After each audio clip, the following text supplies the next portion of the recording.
some of my best content, some of the best content coming out wasn't my content, it was our content together. And so that's why we kind of like rebranded.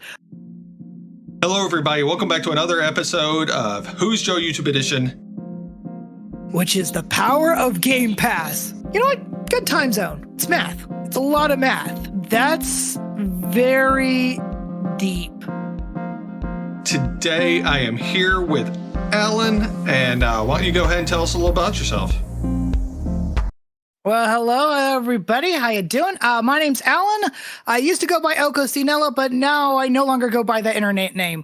I rebranded a while back anyways. I co-host a show on Twitch called Merry Happy Timezone, which is a co-op podcast, hybrid game show, co-playing talk pod thingy with my wife on Thursdays and Fridays.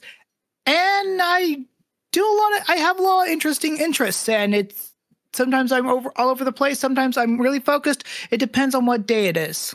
How do you think a Fall Guys bean would do in a staring contest?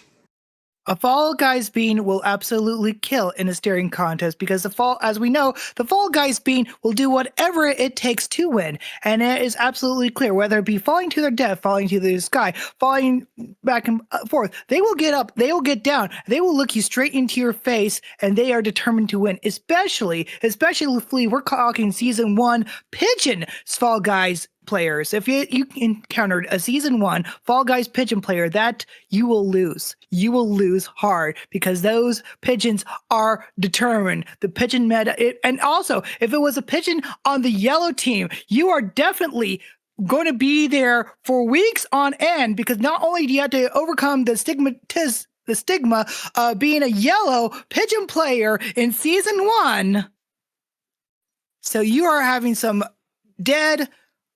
centered determination from that pigeon. Alrighty, are you ready for the staring contest portion? Wait, I thought the staring contest portion already started. No, it starts when I start asking you about the ideal collaboration. Oh, okay. I was staring this whole time. You're getting me prepared. Sorry about that. I didn't mean to. That's okay. That is okay. So now we'll go into the staring contest with our traditional first question: as if you could collaborate with anybody on anything, who would it be? I'll count you down from 5, and we'll start the staring contest when you start answering. 5, 4, 3, 2, 1. Weird Al Yankovic. I don't care what it is. It's probably maybe being a background extra in a music video or basically like that. But basically, be able to collaborate with that awesome artist. That's it. Wonderful. I would love to collaborate with Weird Al. I'd love to have Weird Al come on and be up against me in a staring contest. I think that would be hilarious. Oh yeah. So I did a little Twitter sleuthing and went through your Twitter feed a little. And I noticed that you played Quake and you played Doom. But out of the id Software repertoire, what is your favorite id Software game? Ooh, that is tough. I mean, at the moment, if you were to ask me that question about a month ago, I would have said Doom Eternal. I'm kind of on Doom 64 as their best outing, though. I will say that anything that has, because it's got that little bit of Doom and a little bit of that Quake, and it's kind of married together, this nice little thing. And the amazing thing is, because it was done by Midway and not the internal id Software thing, it's still a little cool. It just feels like both games. So it's you know what, we're going to do something together, and it just was a very thing. It's got those very interesting little trap levels you go in, and just okay, nothing's happening. It's oh wait, there's a trap right there. Okay, and then you have to maneuver around, and it's oh yeah, I forgot you have to scum save in these games, don't you? And yeah, that was yet another thing to do like that. What other? But I would say I did play through Doom Eternal. Doom Eternal is by far. I thought it would be like one of those super get good or get out of here like Dark Souls, but it's more like get in. It's like no, have a good time, time. It'll kick your butt majorly, but it's definitely a good time too. Is it okay for me to call you out on blinking? Yes, yeah. I probably blinked like 5 times, and right now, I'm just getting it out right now. I'm just going to get all the blinking out right now. So you can say yeah. Well, I am now 40-0 in the staring contest portion. And for those of you who have watched my video before, you know at this point I'm going to attempt to go the rest of the interview as well without blinking. So tell me a little about the Pico 8. Pico 8 is a fantasy console. What that means is it's like a computer with like certain limitations. There's like only 16. There's a 16 color palette you can use, but you can use but you use like a little bit of Lua to like program it and just make games with it. Some people have made, I think the original Celeste the original Celeste game was made in Pico 8. But Pico 8, it's a fantasy console. You get like a certain limit of stuff you can have, like so many tokens in the game, but it's like it's for making small scope games and like graphical things. And I've been learning how to do more vector math on it. So basically like stuff I do is like, okay, making a equation that has 2 numbers, parsing it down, giving it the x value and the y value so that I can like put it into another function and then add those 2 together and then put that function into another function and do, it's math. It's a lot of math. As somebody who dabbles with the Pico 8 and doing vector math, what is your favorite vector math function? It's a combination of functions to make a spline line. It actually took me trying to figure out how the splines work because, I had to look up how it involved like looking up on Wikipedia, looking how like a 3-point spline line works. So basically seeing like, okay, not only do you have to find the time value, but you have to like make 2 points right here. So you got like point 1 over here, point 2 over here. And that point, those points actually change over time like that. And not only does those change over time, that changes over time with this one changing with another point from here to here going in the middle. So basically at every specified moment, you have to specify, okay, here is where I want that line to be drawn to. So then you place the last drawn point back in. So, you use the line function, which is usually made for just like straight vector lines, but you can use it to like hack it if you put it in a for loop. I run it about roughly 100 times. Either 100 or like 100 or 10 times. So just to give it, because you're working with pixels, it will give you a good illusion of a decent spine line. You were able to beat me in the staring contest portion, but I'm pretty sure you beat me in the mustache game tonight. Your mustache is on point. Thank you. And I think you might have possibly done a little better if you hadn't started before this first staring contest question. Yes. It's like the strength training portion. If I didn't pregame it, then I would be like, I could have done a little bit more of this. Well, you mentioned it in your introduction, but why don't you tell us just a little bit more about the Merry Happy Timezone? Yeah. Merry Happy Timezone is the result of a very, very big rebranding effort. Essentially, way back a couple of months ago, I was doing some streaming. It was at the end of like the St. Jude season, finishing up some like incentive streams. And, it got to a point where I was just like honestly done with streaming. It's like, I said to myself, if I could just like turn off the camera and just log off Twitch for now and just like stop doing it, I don't think anything would change. So basically, now Obviously, I didn't do that. I'm too stubborn to do that. I kind of still like streaming, but basically, I just took like the next month and a half off to kind of like go back and focus a little bit and be like, you know what? I need to find out what I like about streaming again. Just making sure it's like it's something I like to do. So basically, and at the same time, my wife was also getting burnt out on streaming as well. She would come back to stream, do like some. She usually does cooking streams, and she also does like Hitman. Her two favorite games are Stardew Valley and Hitman. So that's her range of gaming, and I've been playing some Borderlands 2 with her as well. She's enjoying that. She enjoys blowing stuff up, and it's awesome. But basically, it's like it coming back, trying to like rebrand. It's like, okay, what do I want to do streaming? It's like, what do I want to be as a streamer? Do I want to make this?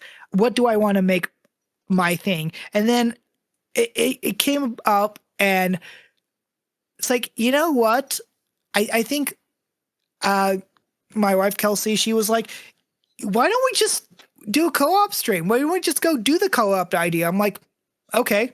And I will admit, I wasn't fully on board at the beginning. I'm still trying to get out of the funk. And then, the more we worked on it, the more we worked on the plan together, it became more of a solid idea. It's like, I like this idea. It's like, I like creating stuff with her. I think our best. And I look back and I realize over the years being streaming, some of my best content, some of the best content coming out wasn't my content. It was our content together. And so that's why we kind of like rebranded. And the name Merry Happy Timezone kind of like came out of like a little bit of a brainstorm. So basically there's like people, I think it came out of the ideas like we have people watching us from like every single time zone. So, you can't just say good morning on our chat, or it's like good day. So I'm like, you know what? Good time zone. My biggest advice is do not go in at it alone. Do not try to put single thing on yourself if you can. Okay. If you have the energy, if you have the time to do the extra stuff, the editing, the, equipment research, basically everything else. If you have that time, go ahead. But please, for the sake of your mental health, the sake of everything, do not do it alone. It does help to have someone to help with certain burdens and such. Well, I'm definitely glad you're enjoying it. One thing I discussed with Ray when I interviewed him was just how easy it is to get burnt out in content creation. Honestly, and I think a lot of it has been built that way. A lot of the content creation spaces have kind of like, unless unknowingly enough, it's like you have to have, like, we've gamified content creation to a sense. Like this is like, if I have any complaint about like the state of content creation, it's basically how we've made it into a game. We've made this into like a video game that you can win. If you go on that grind for a little bit, you can do it. If you just level up a little bit. But content creation is not a video game, and using this video game terminology basically gives you the mentality is like, this is something anybody can do, and a lot of people can do it, and you don't know if you can do it unless you try it. But there is a lot, but everybody's journey is going to be completely different. Well, why don't you tell us a little about Perlin Noise? Perlin Noise, another little thing I've been Okay, that was one thing it was one of my first rabbit holes I went on to, like when we were doing Merry Happy Timezone. It's like, okay, and it came from the book of the Nature of Code book, which I've never actually figured out what the algorithm is for this, because again, way above my head, and I don't know if I'll be able to figure this out and implement this in the fantasy console system that I have. So basically, it's a random it's randomly generated noise, and it was originally used for some textures on Tron, and it won an Academy Award as so. And then it's been refined over the years and like has some open source variations, but it like looks like those clouds when you open up your Photoshop cloud filter. That's kind of, I think that's like some variation of Perlin noise right there. But it's like computer generated, C generated, so you basically like use your C to like explore that graph of noise. Well, I've now gone 42 minutes without blinking, and I'm pretty sure dear. that around this point, the clouds in my eyes start to form Perlin noise. Oh yes. I am very, very concerned. Very concerned. So, what is your favorite computer game, and what kind of canned coffee do you think it would be? Okay. Favorite computer game. That's very deep. I gotta look at what I've played recently, but I don't really have a favorite computer game because it changes. But I did just beat Psychonauts 2, and I would say Psychonauts 2 is a canned boba tea. A canned boba tea. It's a canned boba tea. It's got little ridges on it, and it's a little sweet. Has some interesting flavors, and then you get those bubbles. Like okay, and then it's not the perfect game, but it is such a wonderful game about healing. It's on Game Pass. Go play it if you haven't played it. That's all I'm going to say is play Psychonauts 2 this year. It's really good. Well, I guess we've hit the point where I'm going to get you to say I was not able to beat Joe in a staring contest. I was not able to beat Joe in a staring contest. I bring so much pain. One of these days, what will I tell my children? Wait, I don't have kids. I have cats. They'll understand. Well, I'm 40-0 now, so you're in good company. It's not like anybody else beat me either. It's definitely some good company there. So you were called out by Ray, and what I'm going to do at this point is, if you are willing, I am going to get you to call out somebody to come on, be a guest, and go up against me in a staring contest. Okay, well, if I wanted to call out someone, I'm going to call out one of my fellow friends.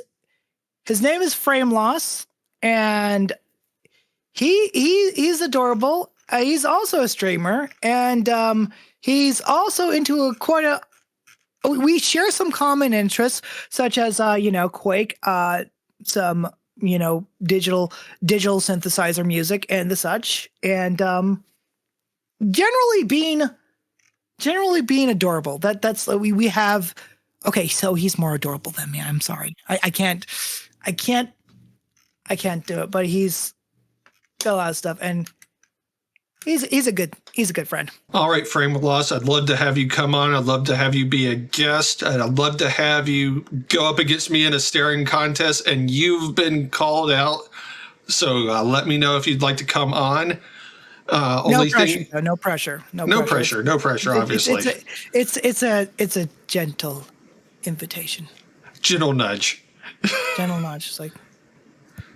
So the only thing I have left for you is, what do you have going on? What do you have to talk about? What do you have to plug?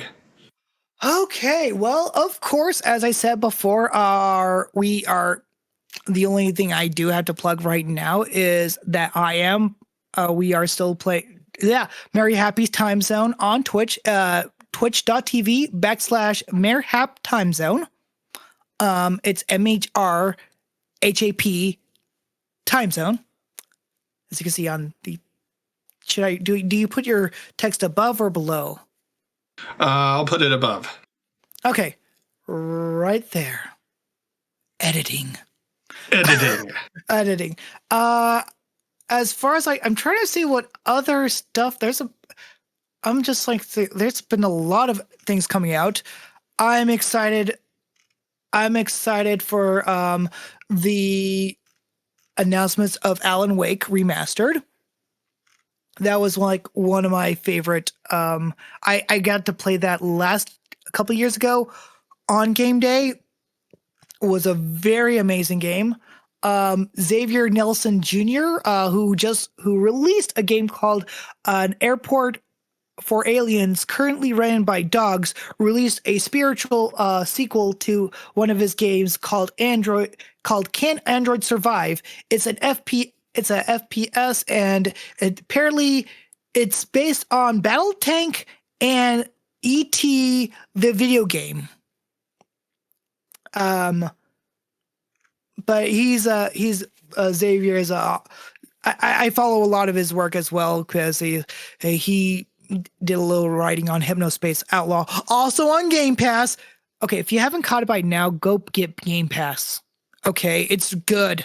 It's like if you have a good PC that can run a lot of decent stuff, Game Pass is a great dang deal. Okay, it's like I was able to play through Hypnospace Outlaw. I think I played through Last Stop by Annapurna Interactive. I am playing through Hades right now. I think I might play some Hades after this though, because oh my gosh! But the good amount of value. If you are a person who regularly accumulates a lot of video games that you don't know what to play, or if you just like want to get your feet wet with some gaming, it's like, okay, yeah, I want to play some video games, but I don't know what I want. Game Pass is a good way to do that. Okay, it kind of stinks that you don't own the copies of the stuff. But otherwise, if you can look past that, you can play Hades or Halo or Forza or like Celeste. I think Celeste is on there still. And I've actually and Myst is on there. Also as I said, Psychonauts 2, Crusader Kings 3, Minecraft Dungeons, which I downloaded on a whim, No Man's Sky, which is actually good now, according to everybody on the internet. Iconfell, which is a beautiful independent RPG. Dang it! I'm just saying Game Pass. That's all I'm going to plug. Well, as you've probably noticed, I blinked around the 47-minute mark, so I was not able to make it go the full interview without blinking, but I'm blinking like crazy now. Which is the power of Game Pass by Xbox. I am not paid by Microsoft. If you want to pay me on Microsoft, my email's on my Twitter. Business inquiries are open. Reach out to them, Microsoft, by invoking the power of Game Pass. He was able to get me to blink. It obviously had nothing to do with the fact that I'd gone 47 minutes prior without blinking. No, that's all secondary. No, it was all the power. It's all the power of Microsoft. But let's see. But I think Merry Happy Timezone's like the only big project I'm working on right now, and also that we are raising money for Ozark's Food Harvest through their Hunger Action Month, also known as HAM. Great acronym. And we're trying to raise about $300 for our local charity in this area. So, yeah, I think I can go ahead and DM you a link to our donation site. So if you want to plug that as well. Wonderful. It doesn't go through us. It goes through a Mighty Cause, which is a donation site. So you can go from there to there. So, yeah. Well, that's going to be it for another episode of Who's Joe YouTube Edition. If you haven't already liked the video, go ahead and do that. If you haven't already subscribed to the channel, go ahead and do that. If you haven't already gone to the Merry Happy Timezone on Twitch and followed there, go ahead and do that. I'm going to put all of his links in the video description. Yeah, we're on YouTube too. Yeah, that I should have mentioned that. Yeah, we have YouTube videos as well. Well, if you haven't gone to Twitch and YouTube and subscribed and followed, go ahead and do that. And gone to all of his links in the video description and followed and subscribed accordingly, go ahead and do that. We'll just kind of stare at you momentarily until you do that. I can still go a little bit longer. Please take care of your eyes. Do not. Not on my behalf. There will be one video down here at the bottom left that I've recommended, one video down here at the bottom right that YouTube has recommended. Watch one of them, watch both of them, watch all of them, watch all of their videos, and we will see you the next time.